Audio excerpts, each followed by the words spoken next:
honorary knight. You're still here? Is it that obvious? Huh?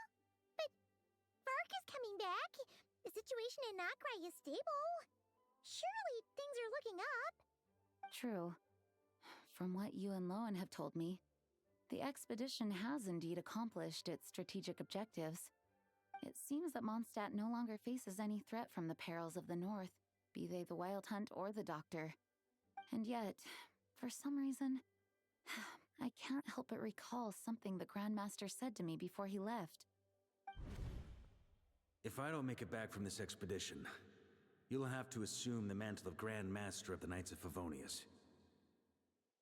If it comes to that, remember to train the next Knight of Boreas in my stead. I've planted some promising seeds in Mondstadt, but they still need time to grow. Some have yet to master the art of social interaction.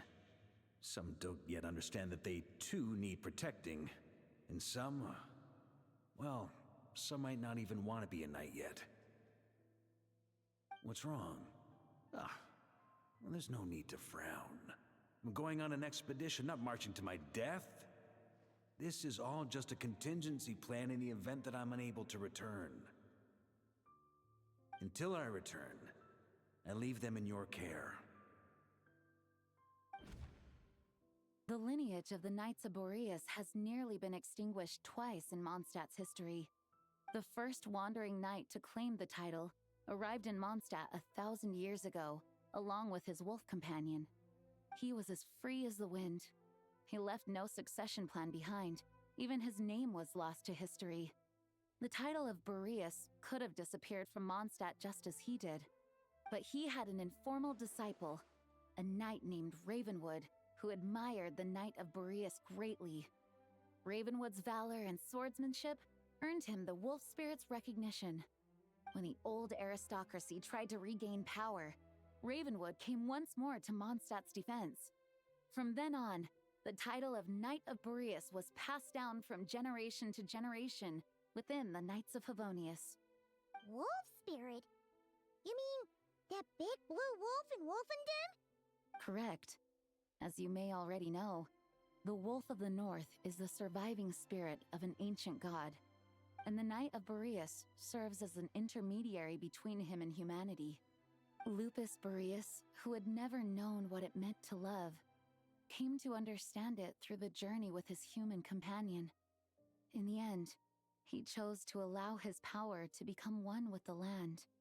This was once a well-known tale in Mondstadt, but these days, few people are aware that the starting point of the Wolf King's journey was not Mondstadt, but Nod-Krai.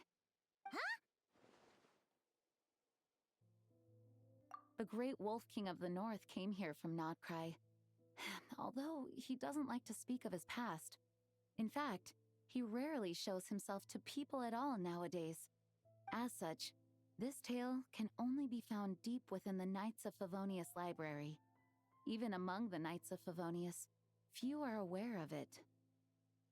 The Grand Master didn't disclose any concrete objectives before departing on his expedition. I couldn't help but wonder whether it might somehow be related to Nod-Krai's Wolf of the North. I kept my speculations to myself, however. Sharing them would only spread unwarranted suspicion toward the Four Winds among the people of Mondstadt. You experienced the turmoil caused by Duval and the East Wind's actions for yourself. Surely you can understand my concern? No wonder Varka wasn't clear about his motives.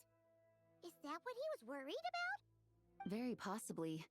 He was probably also reserving judgment. Having heard about your experiences in Nod-Krai, I now suspect that the Grand Master hadn't yet ascertained the true identity of our enemy at that time. And as it turns out, the Calamity born in the north wasn't an ancient god, but rather the Wild Hunt and the Doctor. I guess we were both jumping to conclusions. Yes, I completely agree. The tide can turn rapidly in times of battle. It's a leader's responsibility to prepare for every possible contingency. Even if his contingency plan never needs to be put into action, I'm sure the Grand Master is relieved to know that it's in place. When you're mixing drinks in hot weather, start by pouring in cold water and add ice cubes. Then drain out the water before adding the other ingredients. How's that for a secret recipe? Maybe it's worth a little intel in return. Please. I've known that little trick for a good 10 years at least. You'll have to offer something a little more substantial if you're serious about trading. I know there's no one else in the tavern right now, but do you two really need to talk so loudly? Especially if you're supposed to be exchanging confidential information. Kaeya! Rosaria! Diluc! Paimon knew we'd find you here. Looks like it's about to get even noisier. A little liveliness never killed anyone. Traveler, Paimon, what brings you our way?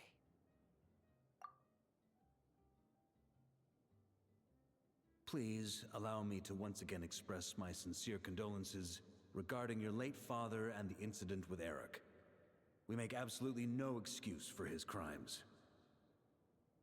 I hope you will give some serious consideration to the question I asked you before I left, though I'm sure you're tired of hearing me ask by now. The Knights of Favonius will always welcome you. From the look on your face, I'm guessing the Grand Master is still refusing to drop it? He nags like an old man. It's hardly surprising. Huh? Drop what? What's this about? Nothing, really.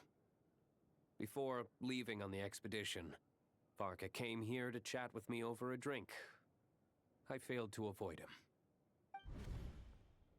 He, asked me if I'd consider rejoining the Knights of Favonius, and I declined. He expressed his regret about everything that happened, and asked me to reconsider. That's all there is to it.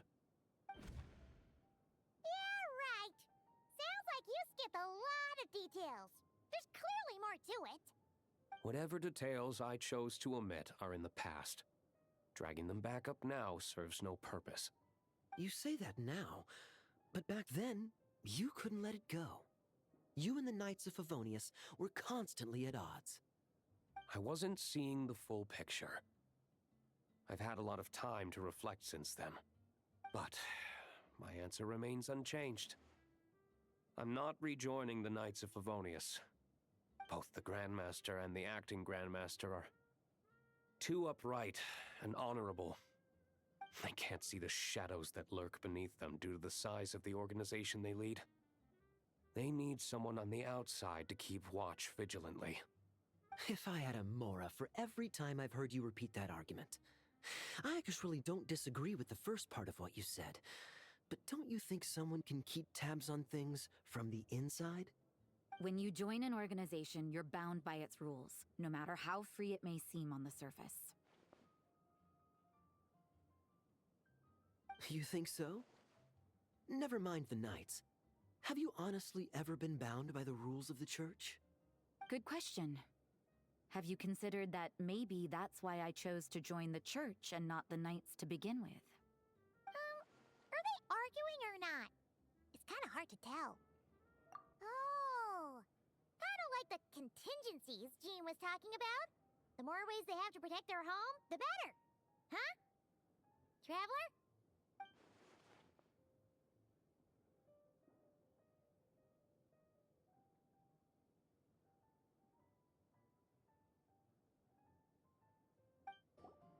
If you hadn't had to deliver that guy's mail, you wouldn't have been subjected to all this tedious arguing. When I write back, I'll tell him to quit making trouble for other people. It's no trouble. Lowen did most of the work. We just volunteered to do the last leg of the journey. Mostly so we could come say hello.